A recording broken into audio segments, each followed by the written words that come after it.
Hello friends, today we are going to solve the Kerala Technological University third semester computer programming question paper. So this exam was conducted on May 2019. So this was a supplementary paper. First we have the part A. Part A has 8 questions. We have to answer all the questions. So there is no choice for part A. So each question carries 5 marks for 8 questions. So 40 marks will be part A. So next we have part B. Part B we can answer any two full questions. If you answer all three questions part by part, the highest of the two answers will be considered. Again moving on to part C. Again part C has three full questions. You have to answer any two full questions. So there is choice for part C and also part D. So we will begin with the part A. First question, what are the logical operators used in C language? Explain with examples. So we have the table for logical operators. So C supports the following three logical operators. Suppose A equal to 1 and B equal to 0 in the example given in table column 3. So we have a table here and we have three different operators, that is AND operator, OR operator and NOT operator. This is description as logical AND, logical OR and logical NOT. So the condition of the logical AND is both the input should be true. So then we get the output as true. So if either of the input is false, we get the output as false. So we have already given here A is equal to 1 and B is equal to 0. So one of the input is true and the other input is false. So we get a false as the output. So the condition for logical OR is either any one of the input or both the input should be true. Then the output will be true. So here we have one of the input as true. So we get the output as true. So logical NOT condition is it will be having only one input and the output will be the reverse of the input. So here we have A equal to 1 which is true, so the output will be false. So if I consider B as the input, not B will be true. So because B is 0. So this is the condition of logical NOT. So we have the explanation here. AND operator. So it is represented by two ampersand symbol. The logical AND operator is used for evaluation of conditions of two or more operands. The output of the two will be high or true only when both the inputs are true. If one or both the operands are false, the output will be false. So next moving on to OR operator. So it is represented by the pipe symbol. So the logical OR operator is used for evaluation of conditions of two or more operands. The output of the two operands will be high or true only when both the inputs are true or any one of the input is true. If both the operands are false, the output will be false. Next we have the NOT operator. It is represented by the exclamatory symbol. So logical NOT. The logical NOT operator is used for evaluation of conditions of one operand. The output of the operand will be the opposite of the input.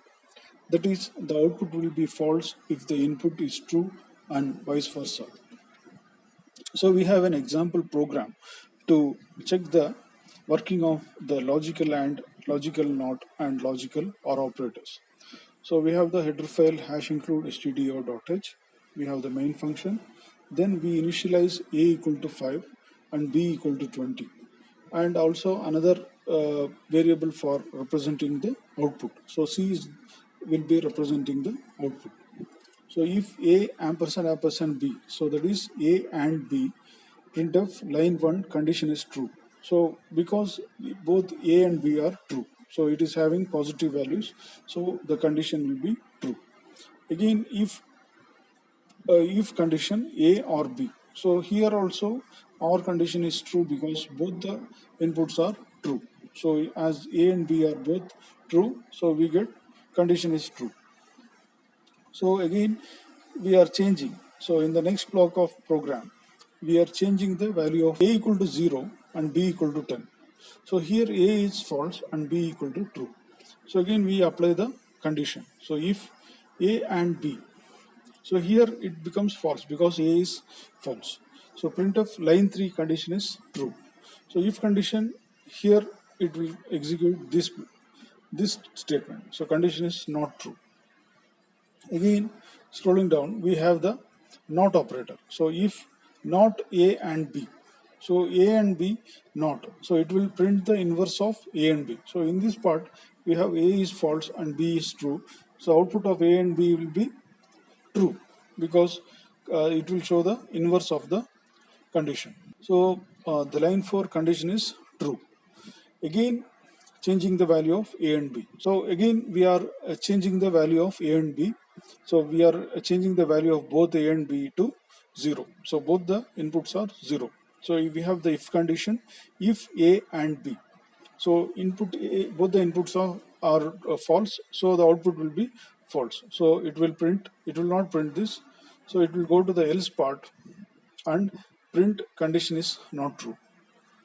Again we have the not operator, so it will print the reverse of the A and B. So in this condition it will show as true. So A and B are both false, so the output will be false. The inverse of the output will be true. So that is line 6 condition is true. So we will execute the program. So this is the output which we are expecting. So when we run the program, we will get this as the output. So based on the operator and the operands, the value of the output will be changed. So this is the C compiler, online C compiler. We copy and paste and run the program. So we have here, so we have all the variables mentioned as integer. So we can rename it as int main. So again we run the program. So line 1 condition is true.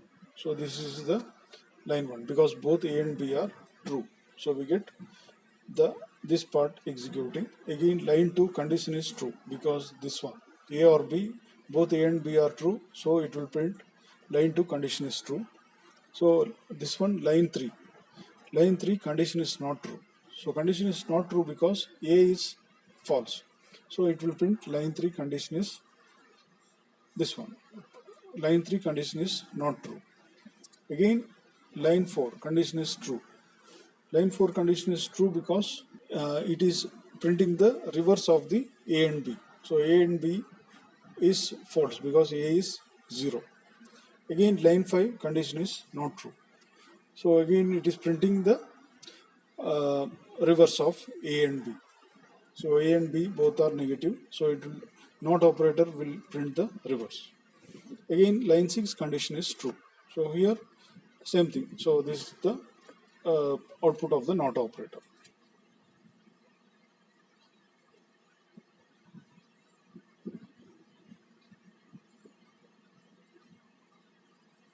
So next question. With suitable example, explain the syntax of switch case statement in C language. So we have the switch statement. So the if-else statement provides a way of selecting any one of the possible alternatives. So we have the if-else statement in this program.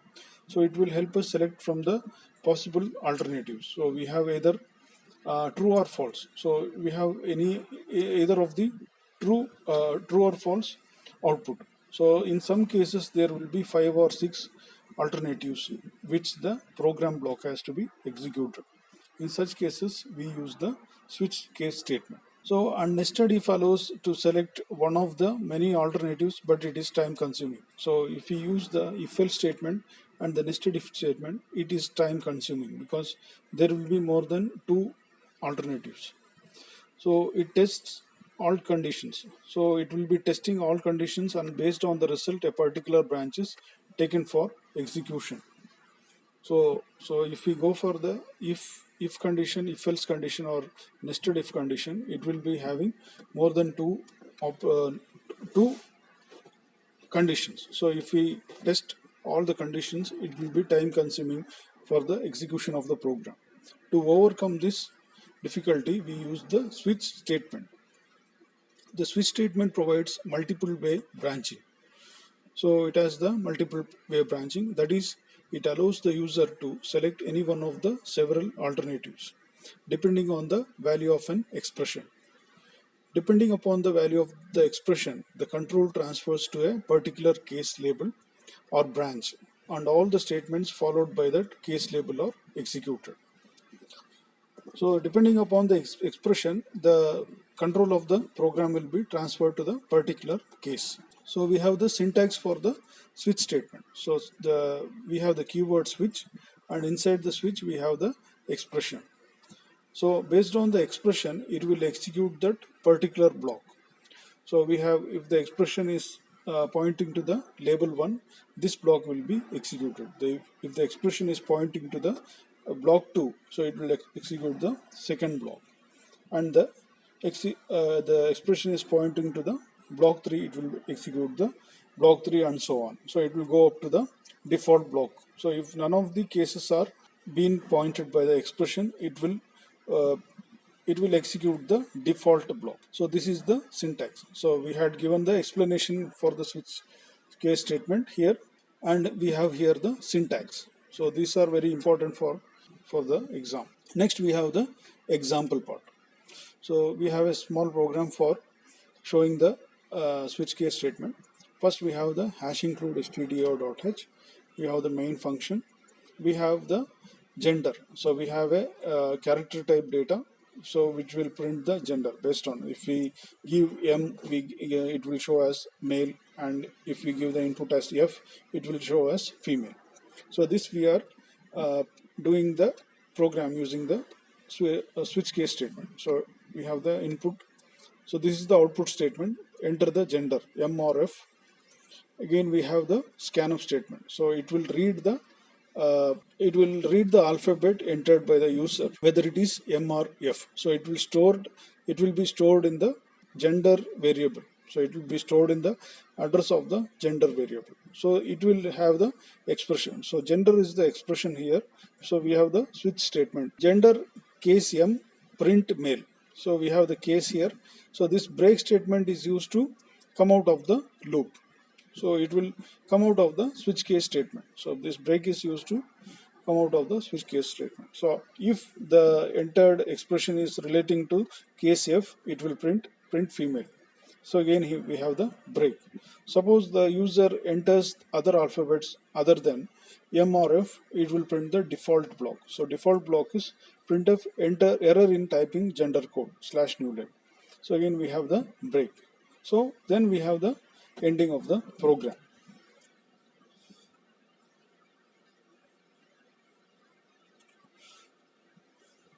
So the output of the program is enter the gender code M or F. So if we enter M, it will print as male. Till we will check the program execution.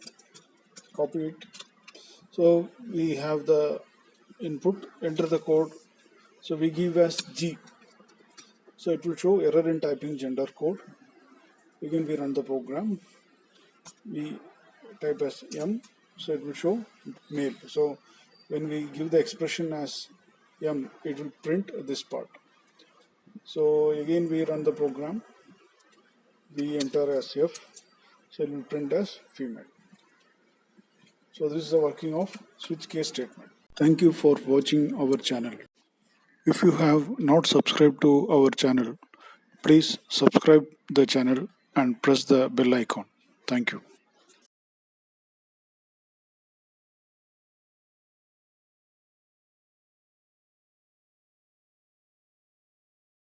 Next, we move on to question number 3. Write a C program to read an array of integers and search for the occurrence of a given value.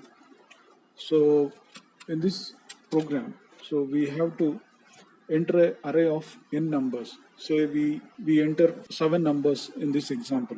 So we enter some random numbers, then we enter the element to be searched in the, either it may be in this list or it may not be in this list. So if we give the enter the numbers, and after that we give the key element, the key number which is to be searched from the list of this array of numbers. So if it is found in the list, the output should display as the element is present in the array in the position number 4 or whichever position the number is entered. So if the number is not found in the list, it will also give the output as element is not present in the array. So this is the program. So this is the comment. So C program to input n numbers and store them in an array. Then do a linear search for the given key and report success or failure. So this is the header file, hash include stdio.h. So the printf and scanf statements are working because of this header file. Then we have the main function. After that we give the variable number. So this num is the variable for entering the number. So we have an integer variable which is used for counting the array one by one. So every consecutive memory location it is counting. So we have the another variable as keynum. So keynum is the variable for representing the element to be searched. So we initialize the another variable found equal to 0. So found is equal to 0 is given for the purpose of when we search for the key element, if the key element is found, then the found value will change to 1. So if the key element is not found, then it is given as the value of 0. So then we give the printf statement which is for showing the output. So enter the number of elements.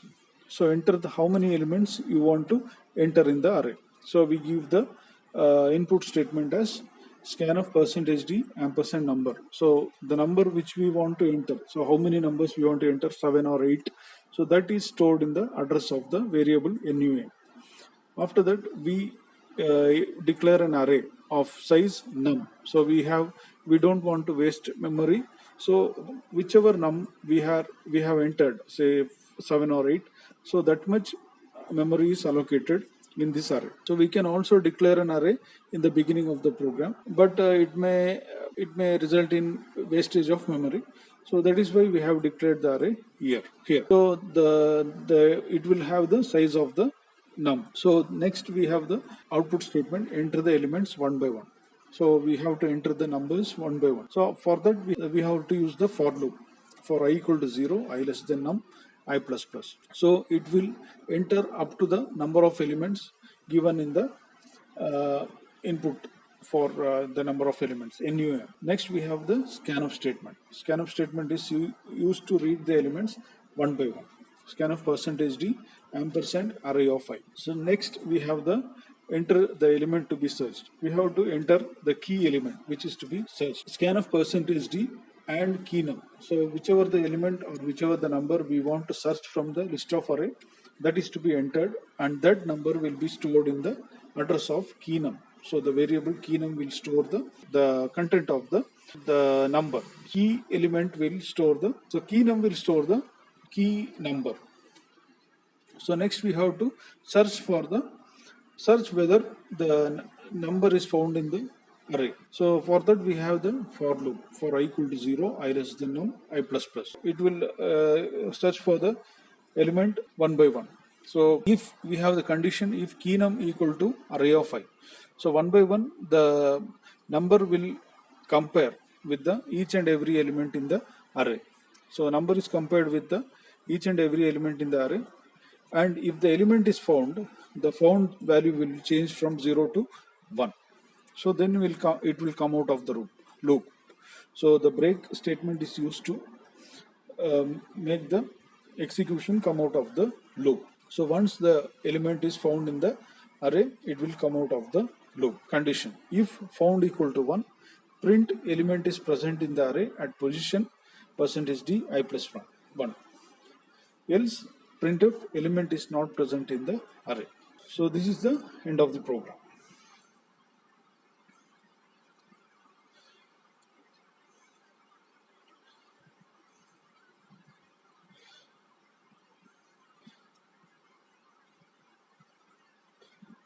So we will execute the program once. We next run the program. Enter the number of elements. I give it as 7. Enter the elements one by one. I enter the elements with space.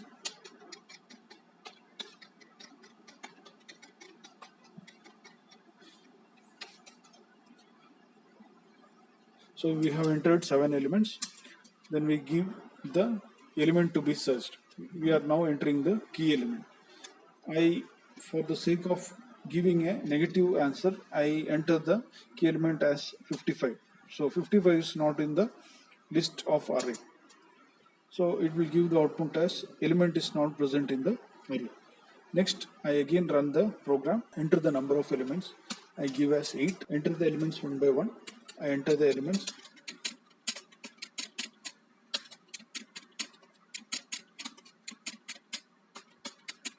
So next, it is asking to enter the element to be searched. I give it as 36.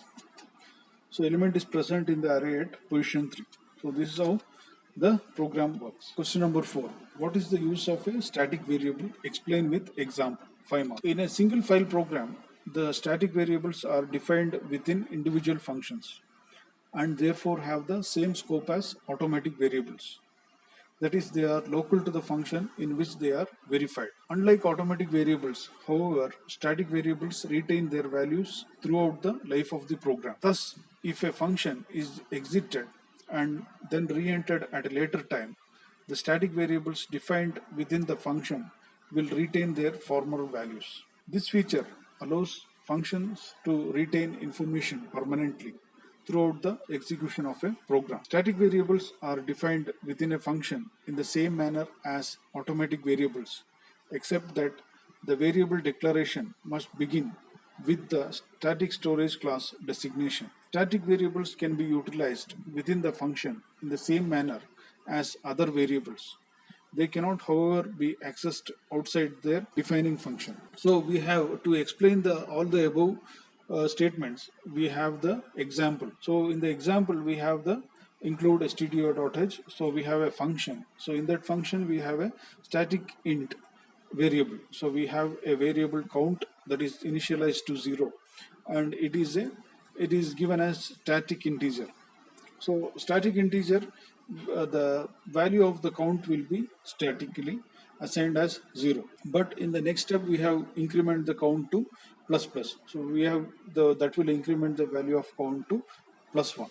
So that is count will be 1. And we are calling the function through the printf statement in the main function. So this is the main function, and this is the function, sub function. We are calling the value of the static int through the main program. So we will run the program and we can do the explanation here. So when running the program, we get the output as 1 and 2. So first time the printf statement is executed, the function will go to this part, the function part. The static int, the count will be incremented to 1. So the value of count will be changed to 1 here. So when the second time the function is called, the count value is 1 and the count is again incremented to plus 1. So that will be changed to 2. So the second time the function calls, the value of count will be equal to 2. So in the function part, the value of count is equal to 0. Second example. The second example is also slightly change of the previous program. So we have this second program. In this program, first we will go to the main function. So in the int main function, we have declared the static int value here. So in the main program, static int value equal to static int count equal to 0. Then next we have we pass the value of count to function, the function part. So the function will be, the value of count will be passed to the function. In the function, we increment the value of count to count equal to count plus 4. We add 4 to the value of count and return the value to the main program.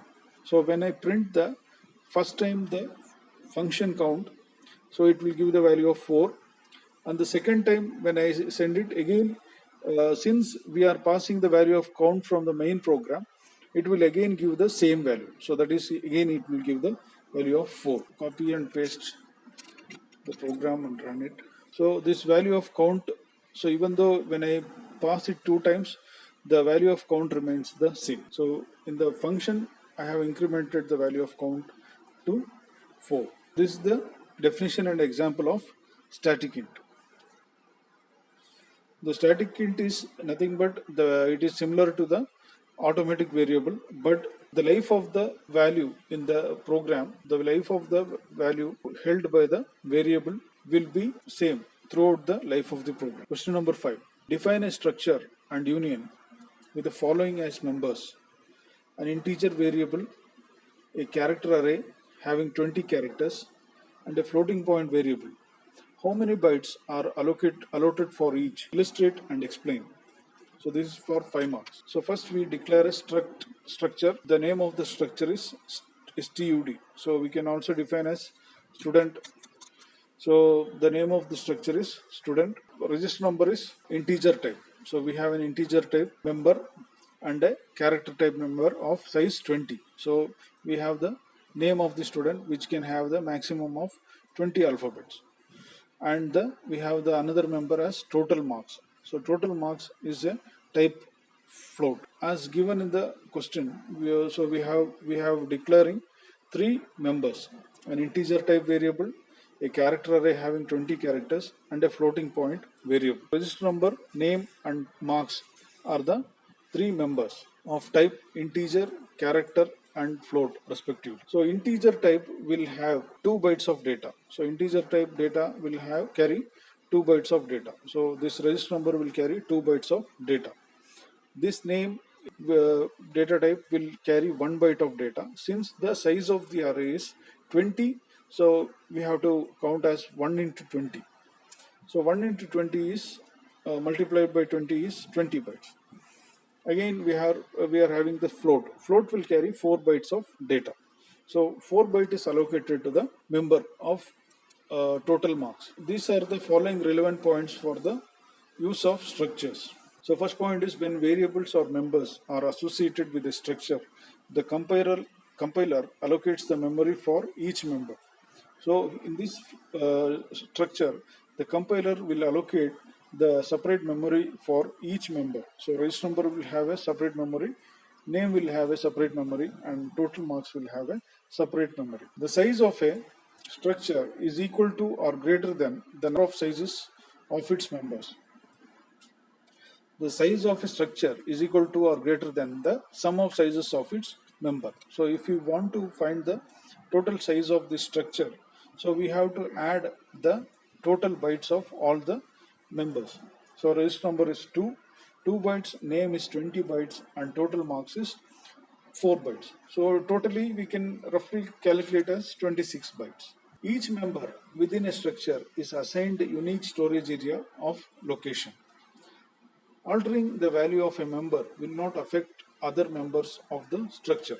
So we can alter the value of total marks. So if we give the value of total marks as 10, so we can change the value of total marks to another value, but it will not affect the other members, register number and name. Individual members can be accessed at a time using dot or arrow operator. So we can access the individual members like total marks, register number and name using the dot and arrow operator. Several members of a structure can be initialized at once. So we can initialize the value of structure by assigning it some values. Next, we move on to the union example. So again, we have a union. The name of the union is student. So we are having the 3 members: integer register number, character name of size 20, and float of the total marks, which is of type float. So here the memory is 2 bytes are allocated for the integer variable, 1 byte is allocated for each variable multiplied by 20, and 4 byte is allocated for the each variable of type float. But there is some difference in this union compared to the structure. The following are the points relevant for the use of unions.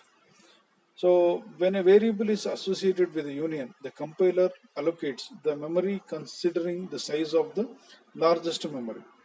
So the size of the union is the size of the largest memory. So in the union, union is basically used for conserving the memory. So all the 3 members are assigned inside the member which is having the highest memory. So in this union, the character is having the highest memory.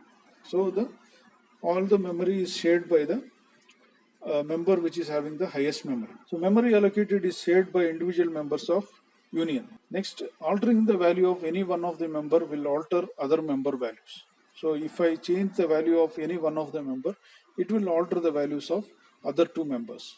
Only one member can be accessed at a time. So we can only access only one member at a time. Only the first member of a union can be initialized. So in the union, only the first member can be initialized. These are the differences between the structure and union. Write a C program to swap two variables using pointers. That is 5 marks. So in this program illustrates the method to interchange the contents of two integer variables using pointers. So we have the header file hash include stdio.h. We have the main function, then open floor bracket, then we have two numbers. So num1 is representing the first number and num2 is representing the second number. These two are the integer type numbers, so it is given as int. So next we have the function. So we are defining the function prototype. So along with the variable in the program, we are defining the function prototype. Since we have to interchange the numbers using pointers, so we are having the two pointer variables n1 and n2. So n1 will be pointing the number 1 and n2 will be pointing to the number 2. Enter the two numbers. So this is the output statement for entering the two numbers. So again we have the scanf statement. So for reading the two numbers entered by the user. So scanf %d, ampersand number 1, ampersand num2. So this num1 will store the value of number 1 and num2 will store the value of number 2. So next it will print the output as before swapping the number 1 value is this and number 2 value is this. For example, if I enter the value of number 1 as 100 and number 2 as 200. So before calling the function, the value of num1 is 100 and num2 is 200. This printf statement is used for printing in the output. Next we call the function. So interchange ampersand num1 and ampersand num2 is passed to the function. So the address of num1 and address of num2 is passed to the function. So this is called the function reference. So ampersand num1 and ampersand num2 are called the actual parameters. So once I call the function, so it will move on to the function part. So function to interchange the values of two variables using pointers. Int interchange. So here this is the function of type integer. So we are defining the function. So in this function we are declaring the value of pointer n1 as int and pointer n2 as int type. In order to swap the contents of two variables, we are using an additional temporary variable. So this temporary variable can be used for swapping the two numbers. So we are assigning or copying the value of num1, that is n1. Star n1 is the content of num1. So the number is copied to the temporary variable. The content in the num2 is copied to the num1 and the value in the temp2 is copied to the value of n2 or the n2 variable. The value of temp is passed on to the num2. So next it will return to the main program printf num1 equal to %d and num2 equal to %d after the function is called. So after the swapping, the value of num1 will be 200 and num2 will be 100. So we can just scroll the program.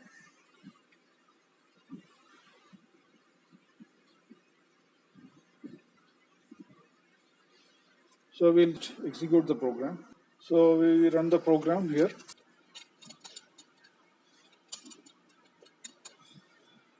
Enter the two numbers. Number 1 I give as 100, number 2 as 200. So it will print number 1 equal to 100 and number 2 equal to 200 before calling function, and number 1 equal to 200 and number 2 equal to 100 after function is called. So we have swapped the two numbers using pointers. Thank you for watching our channel. If you have not subscribed to our channel, please subscribe the channel and press the bell icon. Thank you.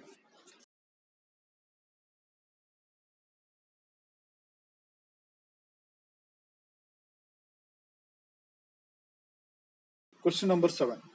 Which are the different options for opening a file in C? Explain any four with example. So that is 5 marks. Function fopen is the function for opening a file. So we must open a file before it can be read, write or update. The fopen function is used to open a file. The syntax of the fopen is given below. File asterisk fopen, constant char asterisk file name, constant char asterisk mode. This is the syntax for opening a file. So next, the fopen function accepts two parameters: the file name in the form of string and the mode of opening the file. So it will be either read or write or append. So based on the requirement, we give the mode. The file name string, if the file is stored at some specific location, then we must mention the path at which the file is stored. For example, a file name can be like C drive / some folder. This is the name of the folder, or some file. So this is the name of the file .txt. So we have an example program here, hash include stdio.h. We have the main function. Then we have the file pointer. So the *fp is the pointer to the file. So next we have the character. So this is for reading the contents of the file. So or writing the contents of the file. So we have the character type variable. So fp is the pointer to the file. So we give the function to open the file. So fopen is the function to open the file. File underscore handle.c is the name of the file, string file name. Then we have the mode here. So in this example, we have given the mode as R. So that is for reading the file. So we open the file and read the file. The name of the file is file underscore handle.c. Next we have the universally true while of 1, ch equal to f get c fb. So this is for reading the contents of the file. So if ch equal to end of the file. So if ch equal to end of the file is the condition when the cursor is moved to the end of the file after reading the contents of the file. Next we give the break command to exit from the condition loop. So then after that it will print the contents of the file in the output. Next, close fp. So once we open the file in the beginning of the program, we have to give close fp in the same program. So we have, once we open the file, we have to close the file. So this is the working example of the opening the file in read mode. So we have other modes also. There are many modes for opening a file. R is open a file in read mode, opens an existing file for reading purpose. W opens a file in text, opens or create a text file in write mode, opens an existing file for writing purpose. A is the opens a file in append mode, adding data to an existing file. R plus opens a file in both read and write mode, opens a text file for both reading and writing. A plus opens a file in both read and write mode. Existing contents of the file remains. W plus opens a file in both read and write mode. Existing contents of the file is lost or overwritten. This is the method of opening a file in various modes. So R is for read mode, W is for write mode, A is for append mode, R plus is both for reading and writing, A plus is both for read and write, and W plus is for read and write. So there are some similarities and differences between A plus, R plus and W plus. So in W plus, existing contents of the file is lost or overwritten. In A plus, existing contents of the file remains. In R plus, opens a text file for both reading and writing. Thank you for watching our channel. If you have not subscribed to our channel, please subscribe the channel and press the bell icon. Thank you.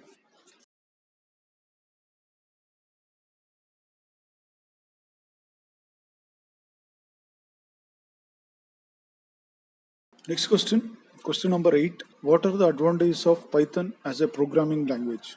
Write a Python program to find the list of larger of two numbers. This is 5 marks. The advantages of Python as a programming language are presence of third-party modules, extensive support libraries, NumPy for numerical calculations, pandas for data analytics, etc. Open source and community development. Versatile, easy to read, learn and write. User-friendly data structures, high-level language, dynamically typed language. No need to mention data type based on the value assigned. It takes data type. Object-oriented language, portable and interactive. Ideal for prototypes, provide more functionality with less coding. Highly efficient, Python's clean object-oriented design provides enhanced process control, and the language is equipped with excellent text processing and integration capabilities, as well as its own unit testing framework, which makes it more efficient. IoT, Internet of Things opportunities, interpreted language, portable across operating systems. We have applications of Python programming, which are as given below. GUI, graphical user interface based desktop applications. Graphic design, image processing applications. Games and scientific or computational applications. Web frameworks and applications. Enterprise and business applications. Operating systems. Education, database access. Language development, prototyping, software development. So we have subpart Python program to find the larger of two numbers. So we have the comment here. Next, a equal to int input in brackets. Please enter the first value a colon close inverted comma close brackets. B equal to int input. Please enter the second value b colon close inverted comma close brackets. Condition: if a greater than b colon print inside inverted commas 0 inside flower brackets is greater than inside flower brackets 1 close inverted comma format a comma b close brackets. If b greater than a colon print 0 is greater than 1 format b comma a, else print both a and b are equal. So output, if we check the output, please enter the value, first value a 32, we give it as 32. Please enter the second value b, we give it as 36. So it will show the output as 36 is greater than 32. We can just execute the program. Online Python compiler. Thank you for watching our channel. If you have not subscribed to our channel, please subscribe the channel and press the bell icon. Thank you.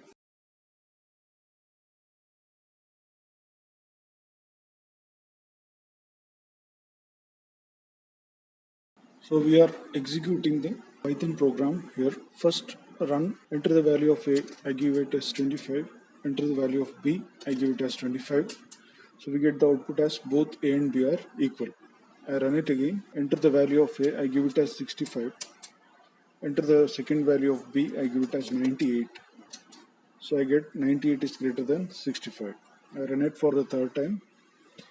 Enter the value of a, 98. Enter the value of b, 65. So I get 98 is greater than 65. We have completed part A, 8 questions. Moving on to part B. So part B, we are starting the 9A question. Write an algorithm and flowchart for finding the number of numbers divisible by 3 between 100 and 200. So in this question, we have to find the number of numbers. So for example, so in between 100 and 200, so there are certain numbers divisible by 3. So we have to find out how many numbers are divisible by 3. So if we see the output of this program, so all these numbers are divisible by 3.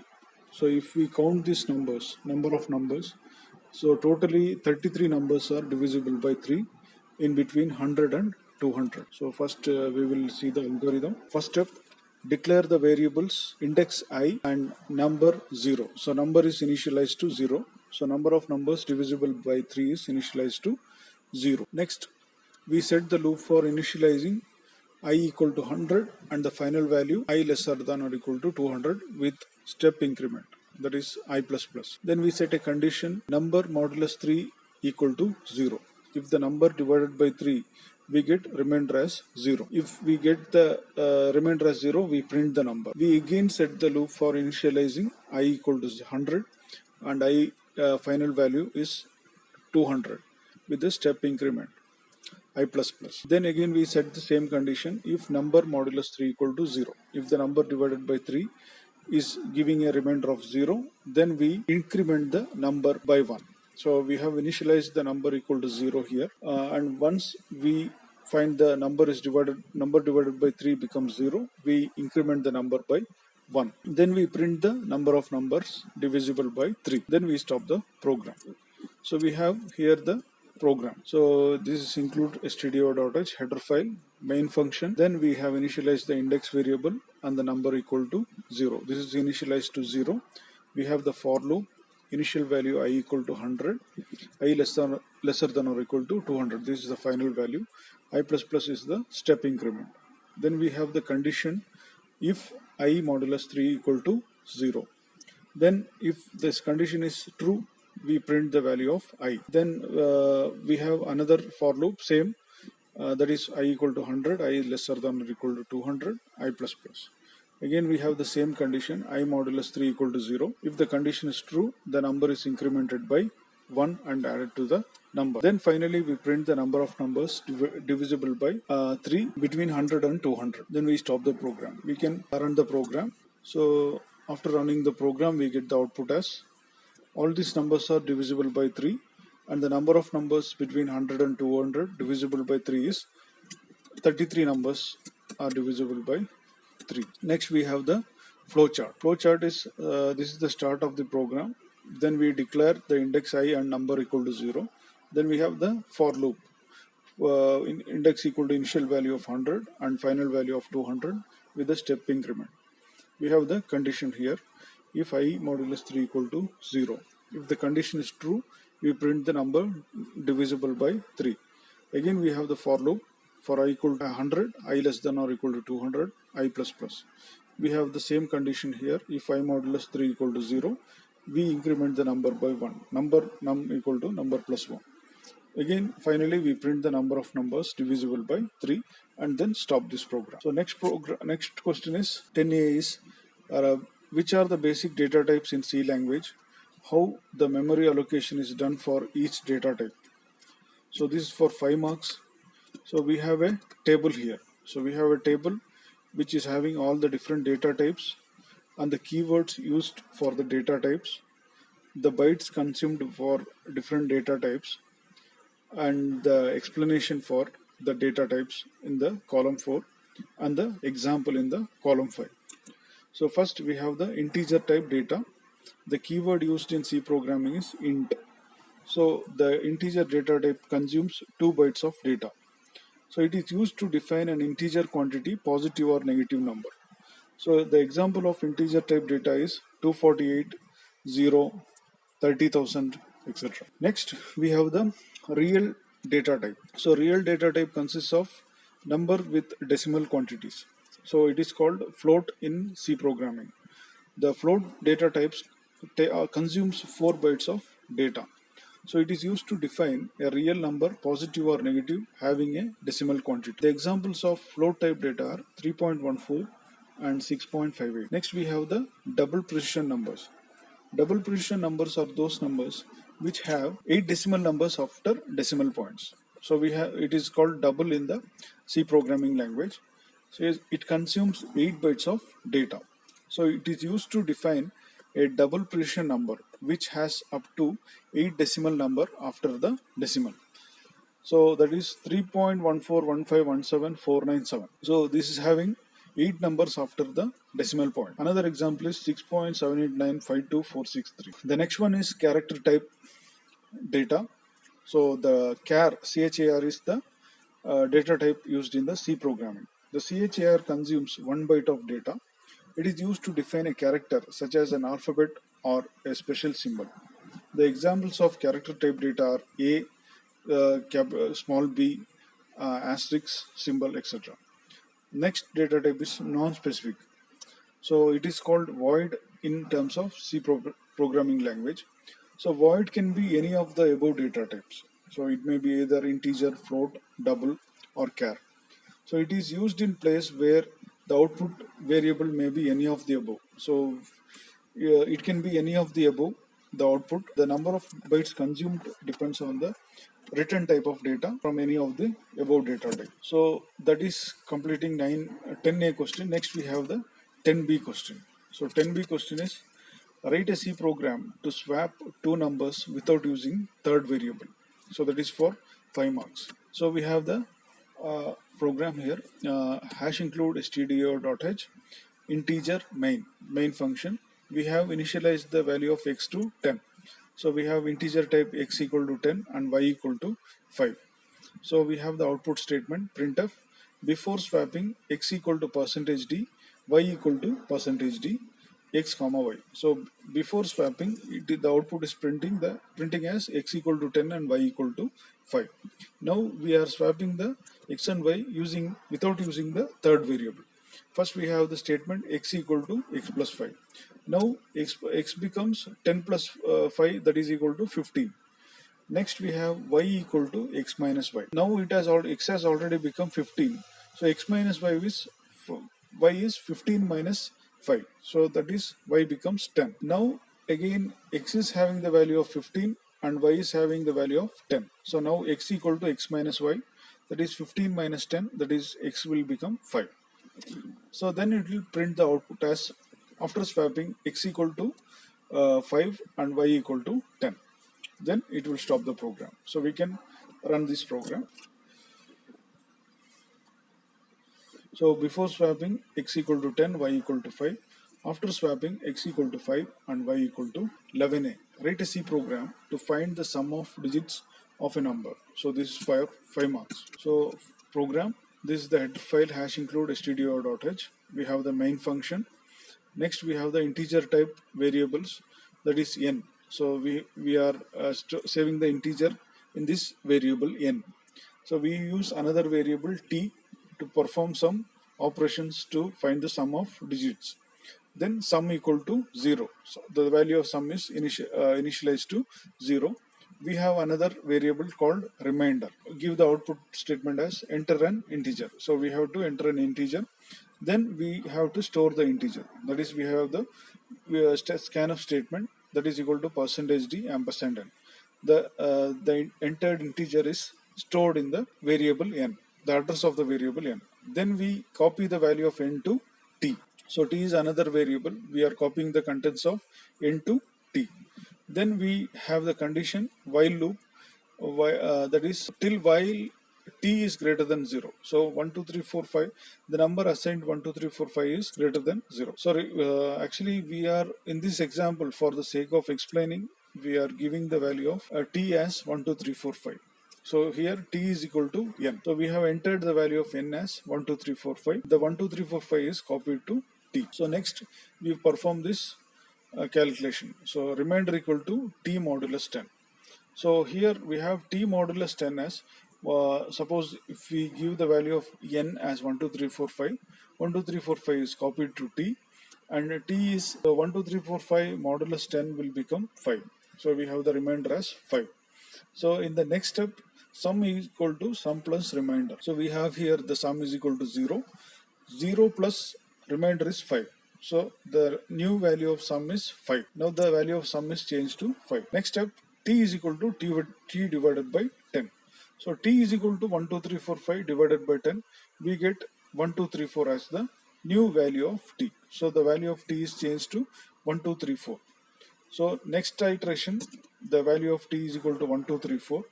And so we have here t modulus 10. 1, 2, 3, 4 modulus 10 will become 4. So in this example, 1, 2, 3, 4 modulus 10 will become 4. So in the next step, sum is already 5. So that is equal to 5 plus remainder. So 5 plus remainder is 9. So sum value of sum is 5 plus remainder value is 4. So that becomes sum is equal to 9. So here 1, 2, 3, 4 divided by 10, we get the value of 1, 2, 3. So the new value of t is 1, 2, 3. So it will check the condition 1, 2, 3 is greater than 0. So it will come to the loop here. Remainder equal to 1, 2, 3 modulus 10. So 1, 2, 3 modulus 10 will become 3. So we have here 9. 9 plus 3, that is equal to 12. The value of sum becomes 12 and the value of t becomes 12. 1, 2, 3 divided by 10 becomes 12. Next iteration 12 modulus 10. So here 12 modulus 10 becomes 2. 2, the sum becomes 12 plus 2, 14. And the value of t here is changed to 12 divided by 10 equal to 1. So again in the next iteration, the value of t is greater than 0 because 1 is greater than 0. Here 1 modulus 10. So 1 modulus 10 is 1. 1 and the sum value of sum becomes 15. And t 1 divided by 10 becomes 0.1, but it is equal to 0 because we are using integer type data. So integer type does not read the decimal point. It does not read the decimal point. So the value of t becomes 0. This condition becomes false. 0 is not greater than 0. So it comes out of the loop. Then it will print the sum of digits of percentage d equal to percentage d sum. So it will print as sum of 1, 2, 3, 4, 5 equal to 15. Then it will stop the program. So we will execute this program. These are comments. So we give enter an integer. I give it as 1, 2, 3, 4, 5. So it will give the sum of digits equal to 15. So you can also give another example. So 999. So it will give us 45. 11b. Write a C program to print first 10 numbers of Fibonacci series. So this is for 5 marks. So first we have to understand what is a Fibonacci number. So we are going to the output. Suppose if we give the limit as 10, the Fibonacci number will start with 0 and 1. The first two numbers of the Fibonacci series is 0 and 1. And the next numbers are the addition of the first two numbers. For example, the third number will be the addition of the first and second number. So 0 plus 1 will become 1. And the fourth number will be the addition of second and third number. So that is 1 plus 1 becomes 2. Then the fifth number becomes the addition of third and fourth number. So 1 plus 2 becomes 3. And the sixth number is the addition of fourth and fifth number. 2 plus 3 equal to 5. Seventh number is the addition of fifth and sixth number. So 5 plus 3 equal to 8 and so on. So up to the 10th number. We move on to the program. We have the header file. So this is the comment program to print the Fibonacci of a number. We have the header file hash include stdio.h, hash include conoyo.h, integer main. So this is the main function. Int a equal to 0, b equal to 1, c equal to I. So n is the limit. So we have the n variable here. This is the limit. So in the question it has been asked up to 10 limit. So this is the clear screen. Actually this is not used in this program. So next printf enter the limit. So enter the limit, we give the limit as 10, that is stored in the variable n using the scanf statement. So it is stored in the address of variable n. Next the printf sign series is. So it will print the series. Printf %d a comma b. So it will print the first two numbers. So a is initialized to 0 and b is initialized to 1. So it will first print the value of a and b. Then we have the for loop with the initial value that is equal to 2 and the final value that is the value of n, and increment, step increment I plus plus. So it will have the loop here c equal to a plus b. So c is the third number actually. The first two numbers are a and b. So continuously it will be swapping the value of a and b. So in the second step a becomes b and b becomes c. Here we have the c equal to value of a plus b. In the next step the value of b is copied to a and the value of c is copied to b. We print the value of c here. So every time the value of a plus b is added to and copied to c, added and copied to c, then the c is printed. Then the value of c is changed to b and the value of b is changed to a. Then the new value of c is added from the value of a and b. Next we finally print the limit up to the limit 10. So we run the program. So it is asking to enter the limit, give it as 10. So it will print up to the 10th number. So we can, in this program, we can give up to any number of limit. So if I give 18, it will print up to the 18th number of Fibonacci. Part C. So we have completed part B also. Now moving on to part C. So we have the question number 12A. Give the syntax and example of for two methods of reading a string. That is for 4 marks. So first, read string using Getsys library function. So we have two methods of reading a string. First is Getsys function. So the Getsys function is defined inside stdio.h library header file. The Getsys function takes the start address of an area of memory suitable to hold the input as a single parameter. The Getsys function reads a line terminated by new line character /n from the input stream and makes a null terminated string out of it. It reads data until it finds a new line or end of file. The Getsys function declaration is, we have the syntax character asterisk Getsys character asterisk strptr close bracket semicolon. So we have an example program here. Hash include studio.h main function character str of 100. We have the string of array of string of size 100. We have enter a string output statement. Then we have the input unformatted input statement gets us str. Printf, the entered string is percentages slash new line str return 0. So we can just run this program.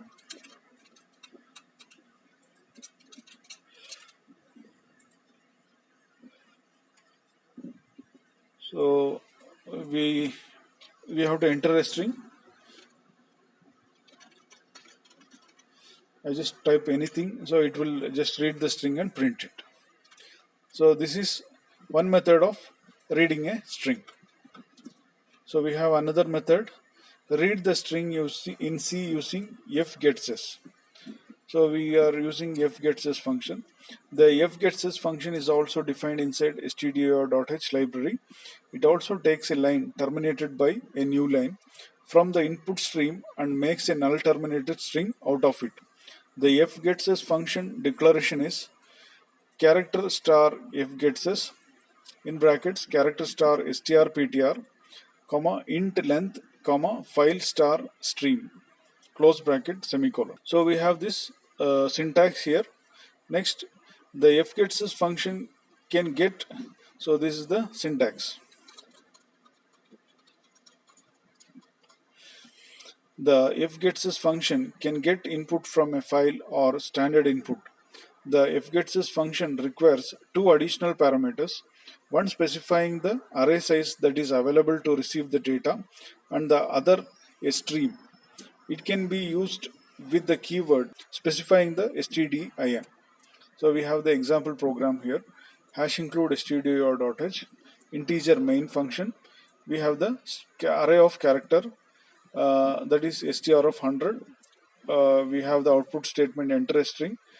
We have the fgetsys function str size of stdin. So this is the statement for reading the string. Then we print the string which is read in the previous input statement, then return 0. So we run the program. It is asking enter a string.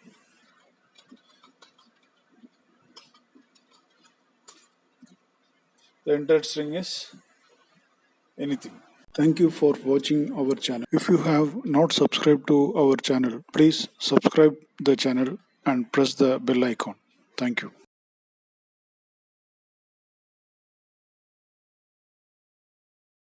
So next question, write a C program for multiplication of two matrices.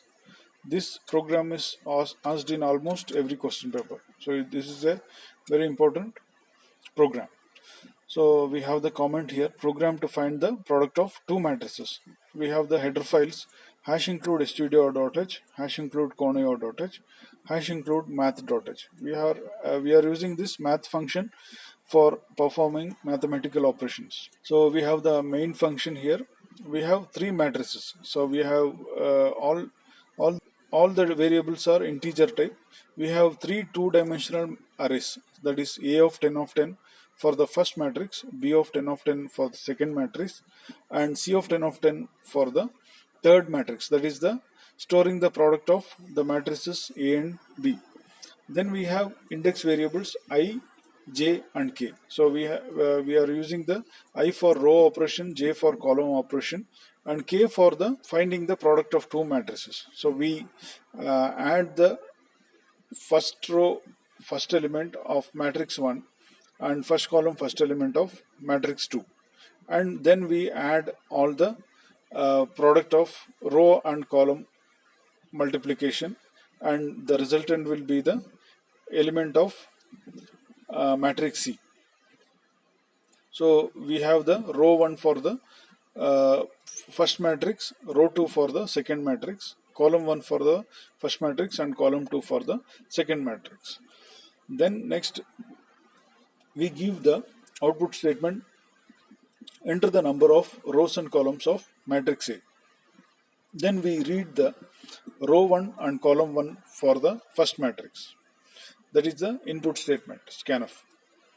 Next we give the output as enter the number of rows and columns of matrix B and read the row 2 and column 2 of matrix B.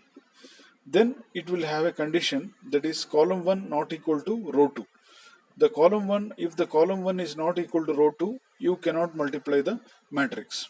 So it will give the output statement as the multiplication of matrices is not possible.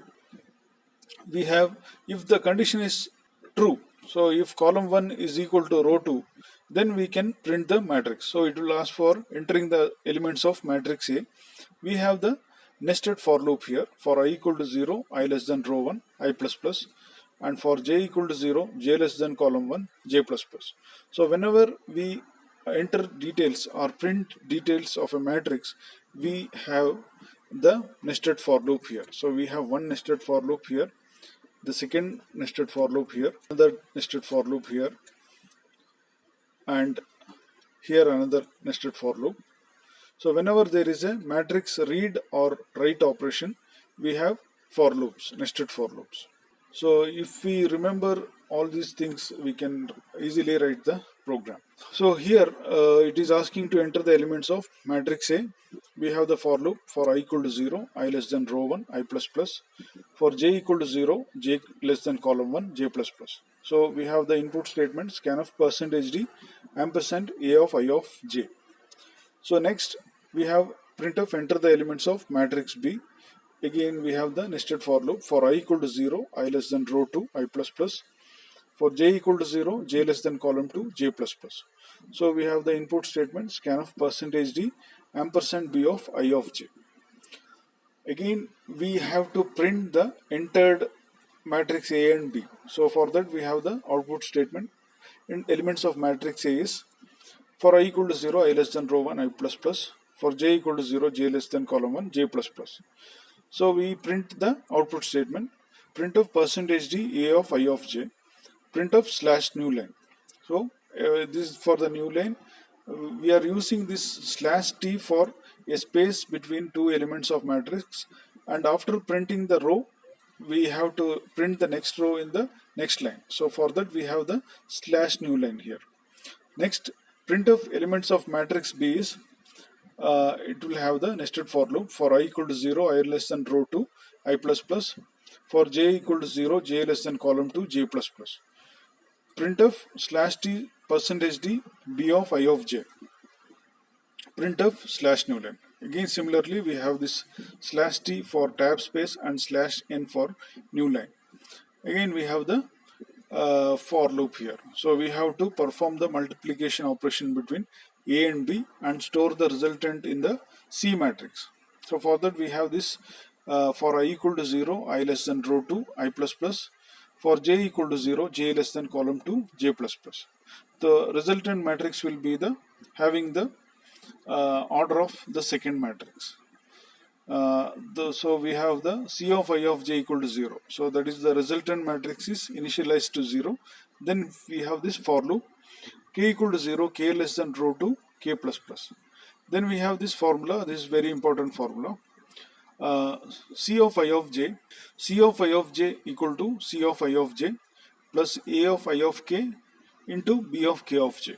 So if we want to multiply first matrix with the second matrix, first we have to matrix 1, element 1 into element 9 of the second matrix plus element 2 into element 6, again plus 3 into 3. So all the addition will become first element 30. Again first element into second column 1 into 8 plus 2 into 5 plus 3 into 2. So that becomes equal to 24. Again 1 into 7 plus 2 into 4 plus 3 into 1. So that becomes 18. Similarly, all the elements are added, multiplied and added. So for that operation, we have another for loop and this formula. So this k index is used for this operation. Next, we print the product of the matrix as A into B. So that is, again we are using the nested for loop. For I equal to 0, I less than row 1, I plus plus, printf slash new line. For j equal to 0, j less than column 2, j plus plus. Then we have the printf slash t percentage d c of I of j and close bracket. We can run this program. We can just go through this program once.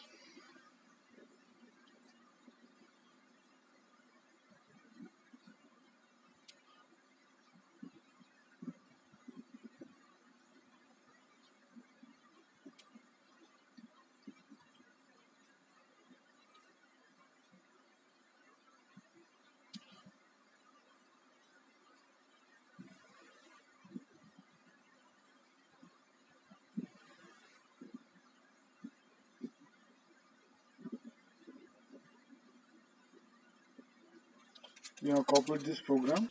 Enter the number of rows of matrix A, that is 3, 2. So first we will check the first condition. If the column 1 is not equal to row 2. So again we give as 3 cross 3 for the second matrix. So it will give multiplication of matrix is not possible. So next we again run this program. Enter the number of rows of matrix A. We give as 3 into 3. Number of rows and columns of matrix B, 3 into 3. Enter the elements of matrix A, 2, 3, 4, 5, 6, 7, 8, 9, 10. Elements of matrix B, 6, 5, 4, 3, 2, 1, 0, 9, 8. So it will print, it will first display the contents of matrix A, then the contents of matrix B, then the multiplied value of matrix A and B. So this is the program for finding the product of two matrices. Next, we move on to the next question, that is 13a. Write a C program to read a string and check whether it is a palindrome or not. So palindrome is a word that is having the same meaning when it is written in reverse. So Malayalam is the best example of palindrome. So if we write Malayalam from left to right, we can read as Malayalam. Even we read from right to left, we have the same sentence, same word. So that is Malayalam. Another example is madam. So madam, if we write from left to right or right to left, we have the same word. So not palindrome is another, if I write miss, it is not a palindrome. So we have the program here. So we have header files include stdio.h, include conio.h, and include string.h. Since we are having the string in this program, we are having the header file string.h. Then we have the main function. We define the character type array of A and B. So A is having 25 length and B is having the size of 25. Next we have the clear screen. So next we are having the output statement, enter the string. So it is asking to enter the string. We are having the unformatted input statement Getsys of A. It will read the string entered in the variable A or array A. Next we copy the string A to B. The contents of A is copied to content of B. Next we use the strrav function, string reverse function. So this is the string handling function. strcpy, strrav, strcmp are all string handling functions. So strrav means it will reverse the string. Then it will compare the original string A and the reversed string B. If both are having same value, it will be equal to 0. So this is the if condition. It will compare the two strings strcmp A comma B equal to 0. If the condition is true, it will print the entered string as a palindrome. If the condition is false, it will print the entire string is not a palindrome. Get ch close bracket. So the output of the program is we enter a string, we give the string as Malayalam, it will give the result as entered string is a palindrome. So next question, what are the advantages of recursive function? Write a recursive function using C to find the factorial of a number. So recursive function is also a very important question. It is asked in all the previous year's question papers. The advantages of recursive function are the code may be easier to write. First advantage. Second one, to solve such problems which are naturally recursive such as Fibonacci or factorial of a number. There are few programs which use recursive function. The two programs are Fibonacci of a number and factorial of a number. Third one is reduce unnecessary calling of function. So recursive function is the function which calls itself repeatedly. So using the recursive function will reduce the unnecessary calling of functions. Fourth one, extremely useful useful when applying the same solution. So it can be used when applying to the same solution. Fifth one is recursion reduces the length of the code. The length of the code is reduced. We have the program here. Program accepts the number from keyboard and computes its factorial by recursive function. We have the header file hash include stdio.h, main function int main. Then we have the long int number. We are giving the long int because factorial of bigger numbers will have a large value. So it will have 6 or 7 digits, which is above the limit of the short integer. So for that, for compensating the length of the output, we are giving the long integer data type. So next, fact. Fact is a will give the output of the factorial of a number. Then we have the output statement, enter the number. We have the input statement scanf percentage %ld and number. So the entered value is stored in the num variable, address of the num variable. Then we have the function fact equal to rec underscore funct number. So this is the recursive function. Rec underscore funct is the recursive function. Num is the actual argument. So the value of num entered is passed in the function. So this is the actual argument. So once this function is called, it will go to the function part. So this is the function, recursive function of the factorial. So that is integer type data. So we are using the integer type function rec underscore funct, the copy of number. So number is passed to the function, recursive function. The copy of number is saved as n, capital N. So it is declared here as integer. Then we have another variable, that is fct. Fct is nothing but fact, the copy of fact. So we are finding the value of factorial in this recursive function. So n is equal to 0 is the stopping condition or terminating condition of the recursive function. So we are having the condition here. Then once the value of n becomes 0, the value of factorial will be sent to the main program. So before that we have the recursive function using the else part, that is fct equal to capital N into recursive function n minus 1. Suppose if I give the value of factorial number that is equal to 5. So in this program I have given the value of n as 5. So suppose if I give the value of number as 5 and it is passed through the function to the recursive function here, n will be 5 into, so that is the value of 5 will be, that is 5 into recursive function of 5 minus 1, that is 5 minus 1 will be 4. So next the value of n becomes 4. So 5 into n minus 1, 4. So we are having this recursive function of n, new value of n will be 4. So n will be again transferred here. So it will check the condition here. So value of 4 is not equal to 0. This condition becomes false. So it will execute the else part. So 5 into 4 into recursive function of 4 minus 1. So that is equal to 3. So 3 will again come here. It will check the condition. 3 is not equal to 0. It will execute the else part. 5 into 4 into 3 into 3 minus 1, that becomes 2. So again 2 will come here. It will check 2 is not equal to 0. 5 into 4 into 3 into 2 into 2 minus 1. So 2 minus 1 is 1. So again it will come here. 1 is not equal to 0. Again it will execute here. So 5 into 4 into 3 into 2 into 1 will be stored in the fct variable. Then 0 will go here. 0 is equal to 0 is terminating condition. So it will stop here. So fct, the value of fct will be returned. So here we have the return fct. The returned value will be stored in this fact. Then it will print the value of factorial.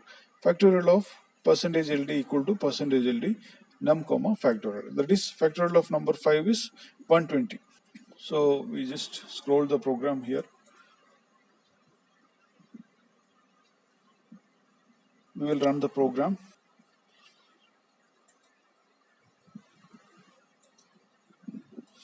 So it is asking enter the number. I give it as 10.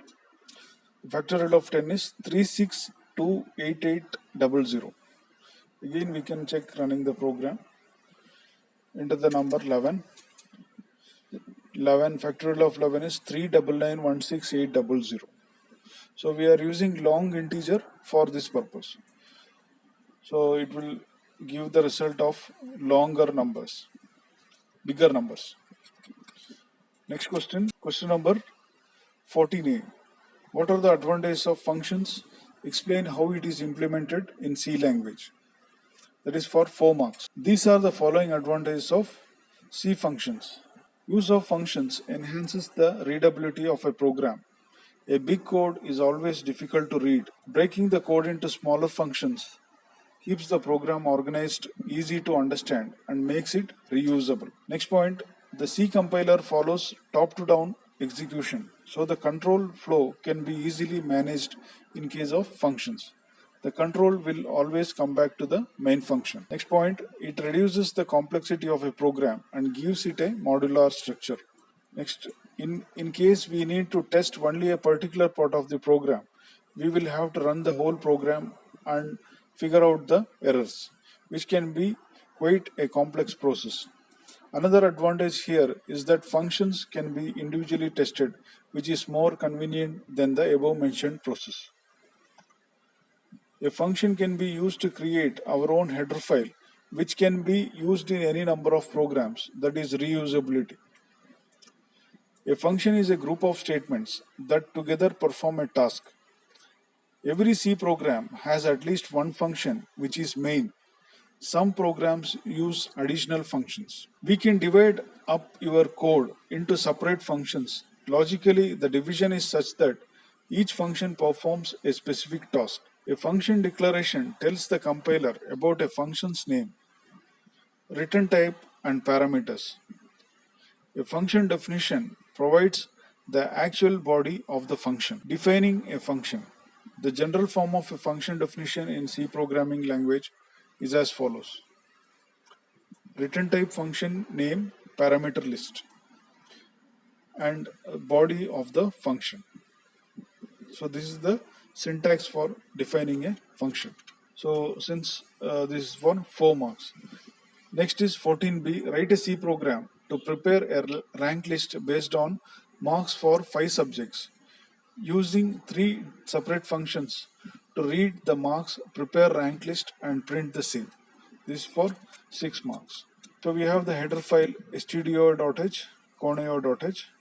We have the structure of student is the name of the structure. It is having the following members: integer roll number, character name of size 20, integer score 1, integer score 2, integer score 3, integer score 4, integer score 5. That is the members for 5 subjects. And we have the another member for total marks of 5 subjects, because we have to prepare the rank list of the total of 5 subjects.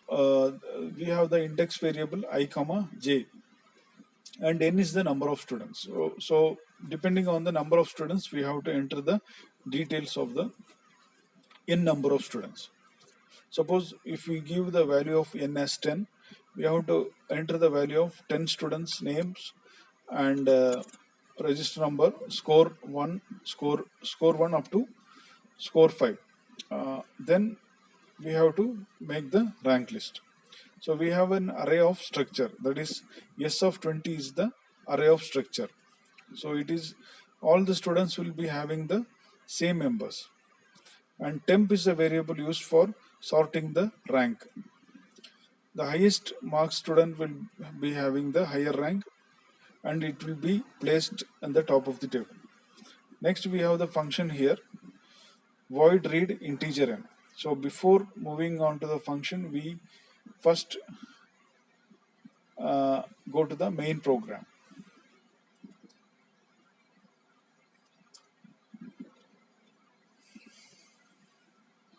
So here we have the main function, void main. We have the clear screen. Next, print, enter the number of students. It is asking the output statement, enter the number of students. We have the scanf statement, %d ampersand n. So the number of students is stored in the ampersand n, the n, the variable n. Then we first call all this function. First we call the read n function. So we are transferring the value of n to the function read. So read is here. So this is the function read. So in the read function, we are accepting the value of n. So n is the formal parameter here. Next, so it is an integer type. So next we give the output as enter the roll number, name, score 1 up to score 5 and slash new line. Next we have the for loop, for I equal to 0, I less than n, I plus plus, because we have to enter all the details for all the students. So that is scanf %d, %s, %d 5 times, and we read the value of roll number, name and all the scores. Next we again move on to the main part. So once read operation is complete, we have the prepare operation. So prepare n, we call the function prepare of n. So it will send the value of n to the prepare function. So we have the prepare function here. So here also n is the formal parameter.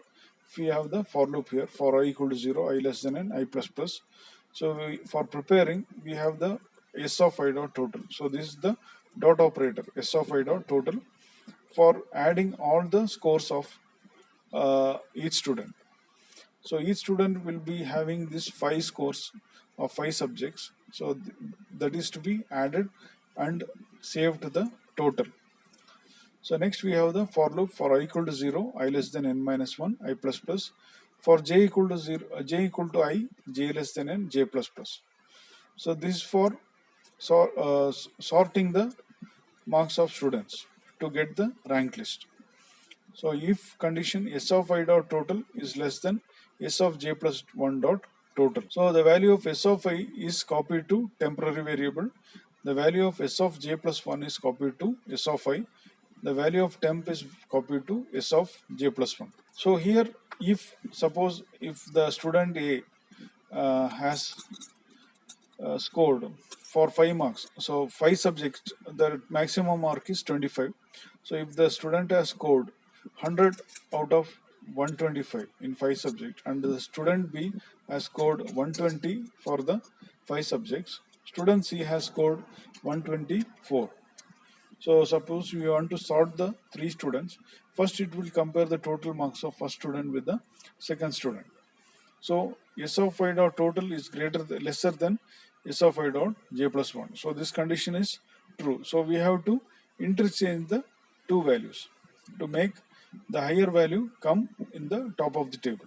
So first element value is copied to the temporary variable. So this is copied to temporary variable, and the second element is copied to the value in the first variable. So it will copy. So 120 will come here and 100 will go to the second place. Again 100 will go to the second place here. So again the second number will be compared to the third number. So here also same thing happens. 124 will be copied to the second place and 100 will go to the third place. So this is the condition for sorting operation. So after that again it will go to the main function.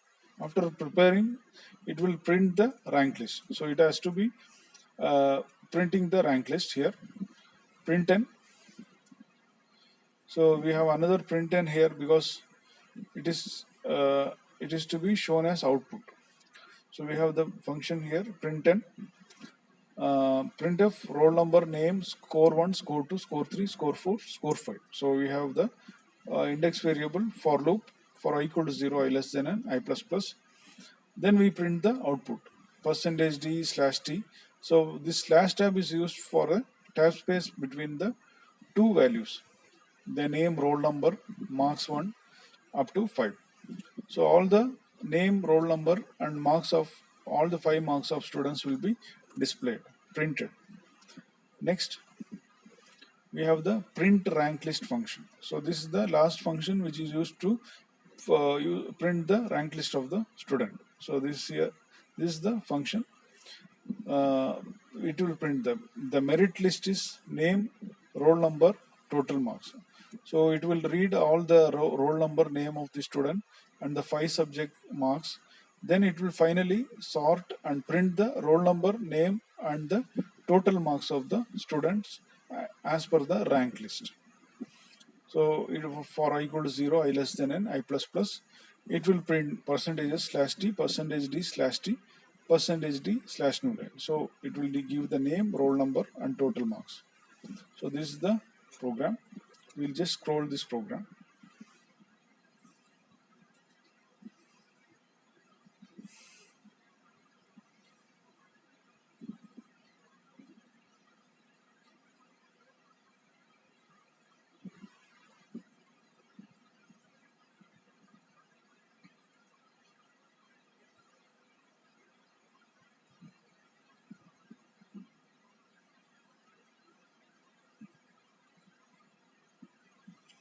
We'll run this program. It is asking enter the number of students. I give it as 5. Enter the roll number, name, score 1, score 2, score 3, score 4, score 5. So roll number is 5, name Baba. Roll number 1, score 1 25, 21, 20, 23, 22. So these are 5 subjects. Next, roll number 3, Anil, 20, 18, 19, 16, 15. Next, roll number 4,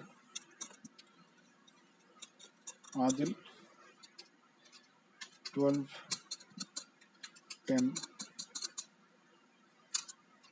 8, 13, 22. Roll number 2, Binu 10, 18, 19, 21, 23. Next we have roll number 1, Raju 11, 22, 14, 18, 17. So then we hit enter. So it will display the entered values. So roll number.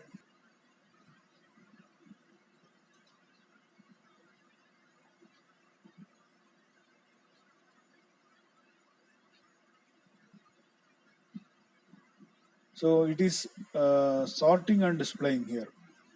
It is sorting as per the highest marks of the student, and it is displaying the marks also. Then it is displaying the merit rank list. So Baba is scored highest marks 111, then Binu 91, Anil is 88, Raju is 82, and Adil is 65. So it is accepting the values of roll number, name, and score, and it is displaying the rank list. Next question, that is part D. Differentiate between ampersand operator and star operator in C with the help of a suitable example. 3 marks. So whenever it is needed to work with the address of a variable, we make use of a AND operator, ampersand operator. So this we are having the single AND, that is the ampersand operator. Using ampersand operator, we can store specific values in a specific variable. So this is actually address operator. We can also store the address of another variable using ampersand operator. So next example is pointer to store address of another variable, that is p is equal to ampersand b. So ampersand b is the address of p. Next, scanf to store value in a specified variable memory. So specified variable memory is d ampersand b. The asterisk operator is basically used in the pointer. The star operator is used to define a pointer variable. So using the star operator, we can get value of another variable. Example, to declare pointer variable, we use int star ptr. So by using this star operator, we can understand that this is a pointer variable. Next point is to print the value of address stored in pointer variable. So we have the printf %d star ptr. So it will print the value of address stored in pointer variable. Thank you for watching our channel. If you have not subscribed to our channel, please subscribe the channel and press the bell icon. Thank you.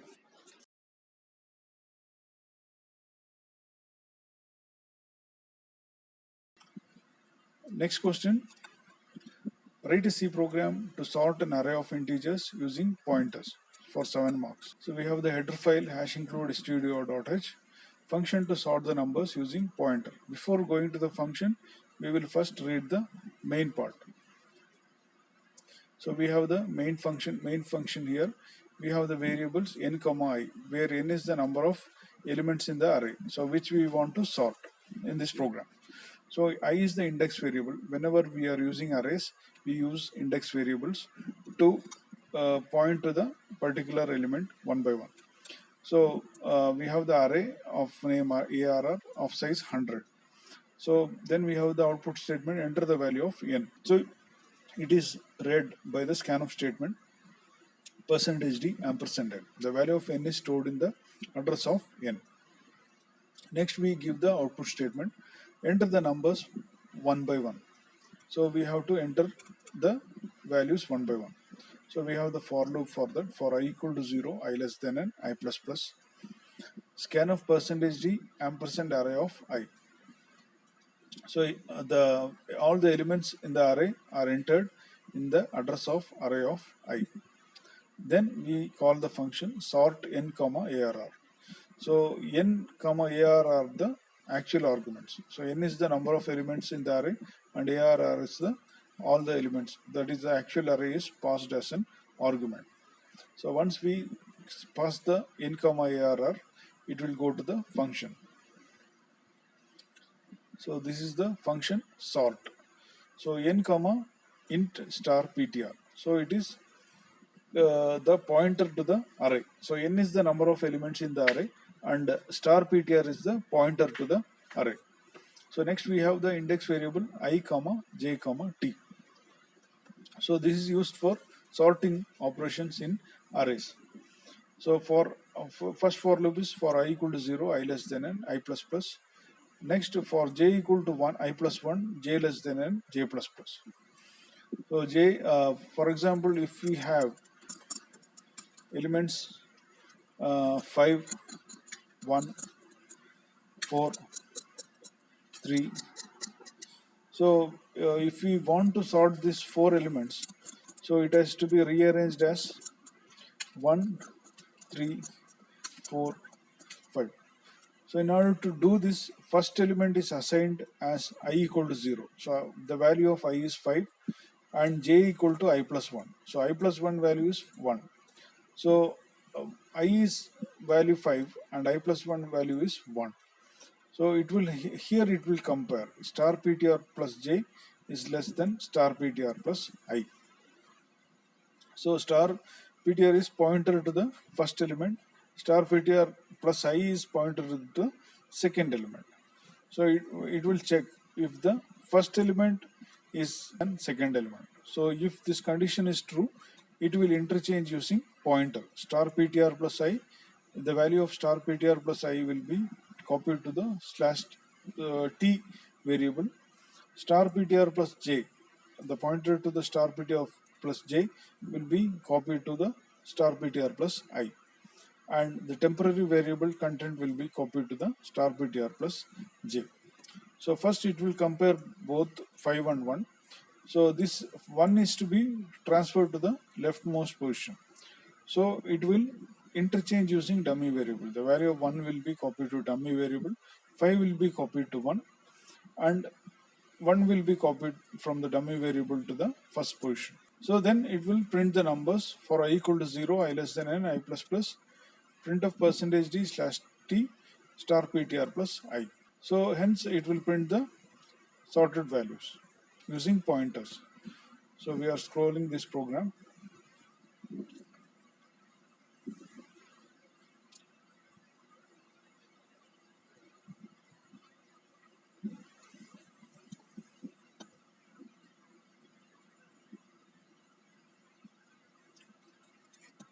We'll run the program.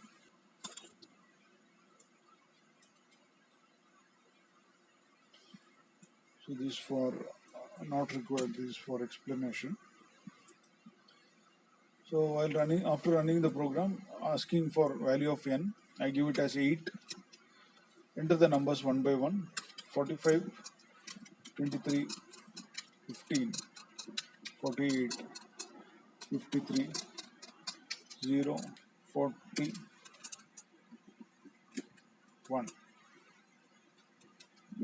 So 8 numbers are entered. So it will sort 0, 1, 15, 23, 40, 45, 48, 53. Next question, question number 16a. Write a C program to accept a string using pointers and print the third character of the same. So in this program, so we have to enter a string. So for example, so this is an string. So we have to accept a string using pointers and print the third character. So in this string, R is the third character. It will show as R as the third character. So first we have the header file hash include stdio.h, main function integer main. We have str, that is of size 100. So that is a character type data. Then we have the pointer to the string. So that is given with the asterisk symbol star p. So that is since it is a character type pointer. So we have the character data type. Then we have the output statement printf enter any string. Then we have the input statement scanf percentages str. So this will accept the entered string. Then it is assigned to the address of the pointer. The value of the string is assigned to the address of the pointer. Then it will give the output statement. The third alphabet is while pointer not equal to /0. So we have the while loop using the pointer. The pointer to the string is not equal to /0 till the pointer to the string is not equal to /0. /0 is nothing but the end of the string. So after the end of the string, the C compiler will count as /0. Then after that we have to find the third alphabet in the string. So to print the third alphabet, printf %c star p+2. So this star p+2 will print the third alphabet in the string. So then return 0. So this is the end of the program. We will execute this program. It is asking to enter any string. I will use university as the string. So it will display I as the third alphabet. So again I'll run this program. Enter any string Kerala. It will print R as the third alphabet. Next question, question 16b. Write a C program to read and write 10 integers to a file. The name of the file is number.txt. Open the file and copy the odd numbers to odd.txt and even numbers to even.txt. So we have to write a C program to create 3 files. So one file should read the entered 10 integers. The another file even.txt will be uh, will be accepting the even numbers from the number.txt file. Another file odd.txt will be accepting only the odd numbers from the number.txt. These are the header files. Hash include stdio.h, hash include conio.h. We have the main function.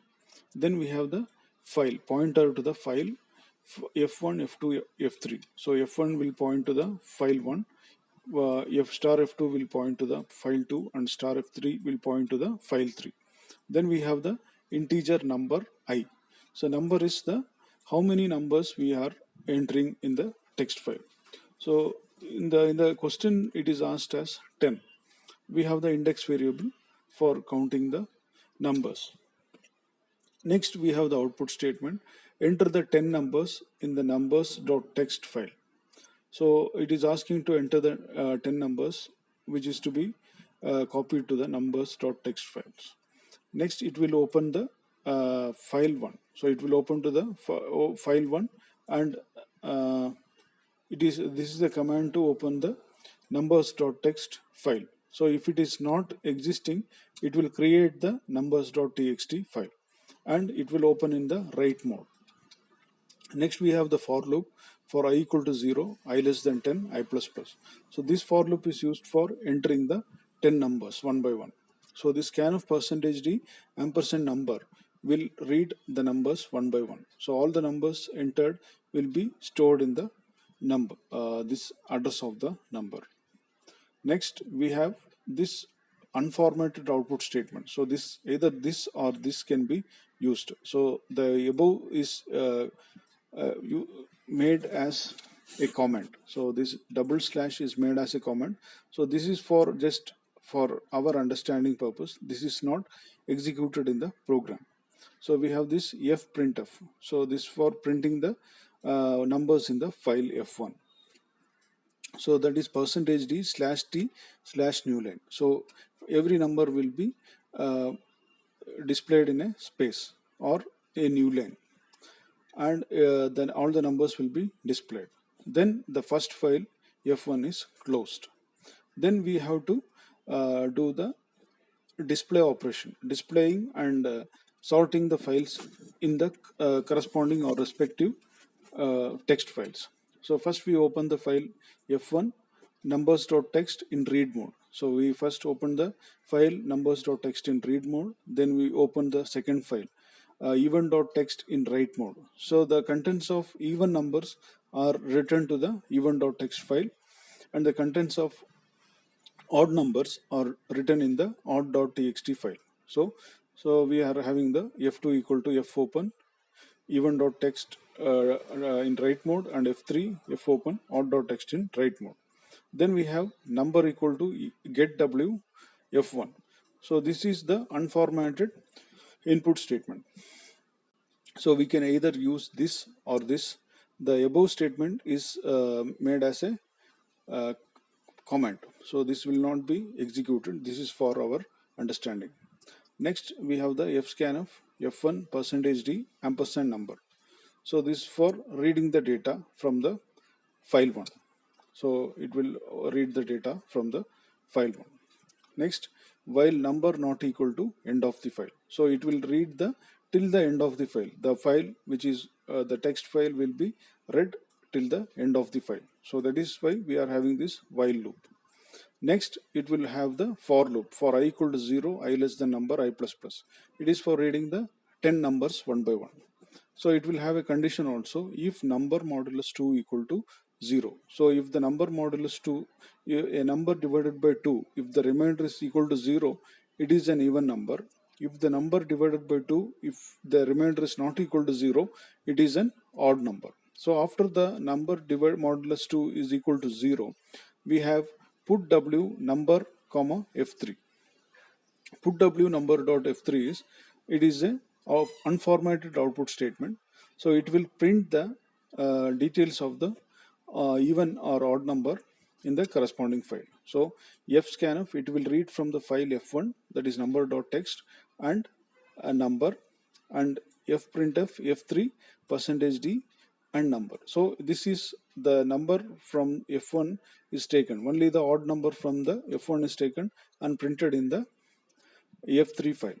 So f3 file will read the will take the only the odd numbers from the file f1, and it will be printed in file f3. Fprintf f2 percentage d slash t new line number is the alternative for the put w statement. Then we have the fscanf statement f1 percentage d and number, even number. So even numbers.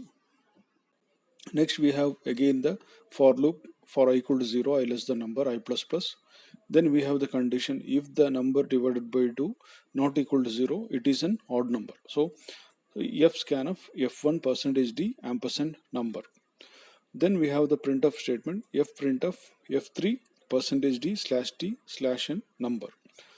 So this is for sorting the odd and even numbers from the number.txt file and writing the corresponding odd numbers in the odd.txt file and even numbers in the even.txt file.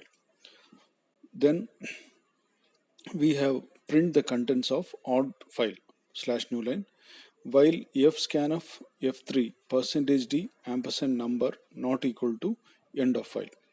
So while this it will write all the odd numbers in the odd.txt file till the end of the file, and it will print the numbers. So so it will read from the number. So it will read from the number.txt file and it will write in the odd.txt file. Again, same thing it is doing in the contents of event.txt file. So printf contents of event file, while number, while fscanf f2 percentage d ampersand number not equal to end of file, printf percentage 4d slash t slash n number. Then it will close f1, f2 and f3. Then it will complete the program.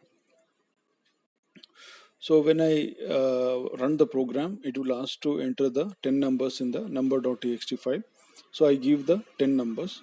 Then in the even.txt file, it will print all the even numbers, and in the odd.txt file, it will print all the odd numbers. So let's execute the program.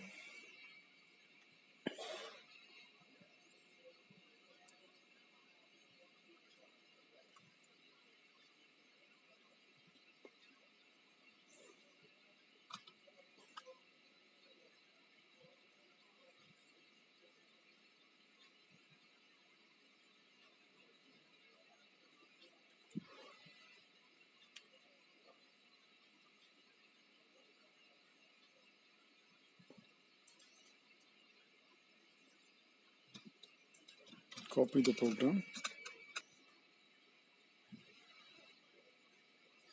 run the program. So it is asking to enter the 10 numbers. Entering the 10 numbers.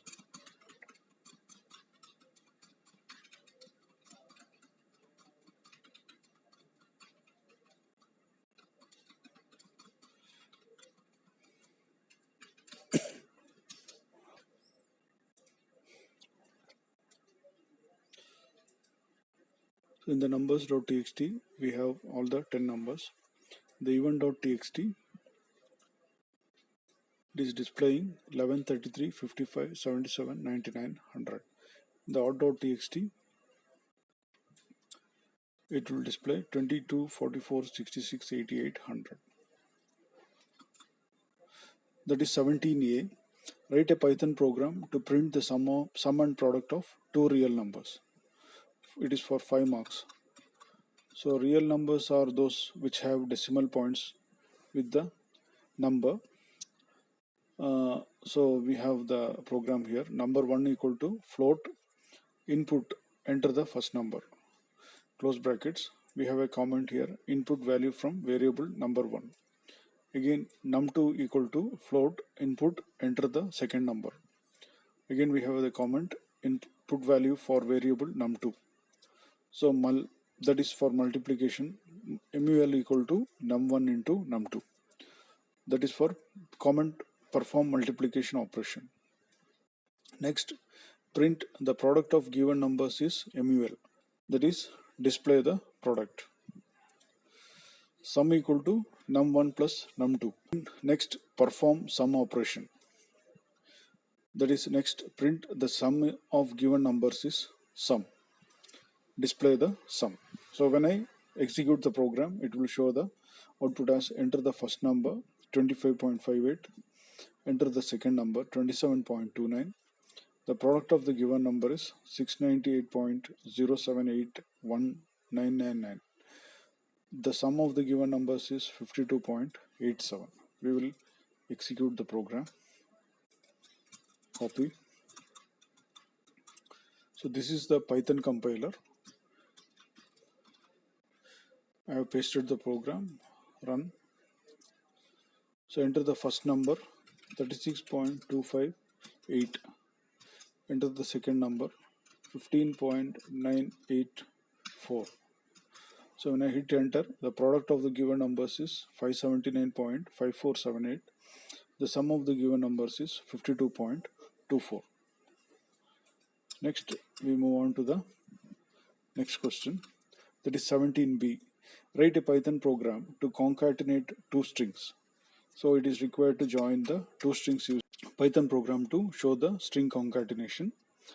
Defining strings. So this is the comment section. We have str1 equal to hello. That is the hello is the string 1. str2 equal to friends. Friends is the second string. Again we have a comment. Operator plus operator is used to string concatenation. So to concatenate two strings, we are using the plus operator. str3 equal to str1 plus str2.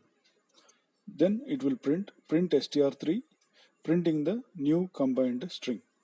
So it will print as hello friends. We will execute this program also.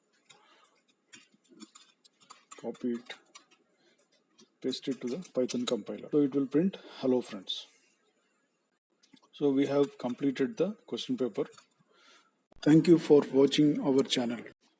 If you have not subscribed to our channel, please subscribe the channel and press the bell icon. Thank you.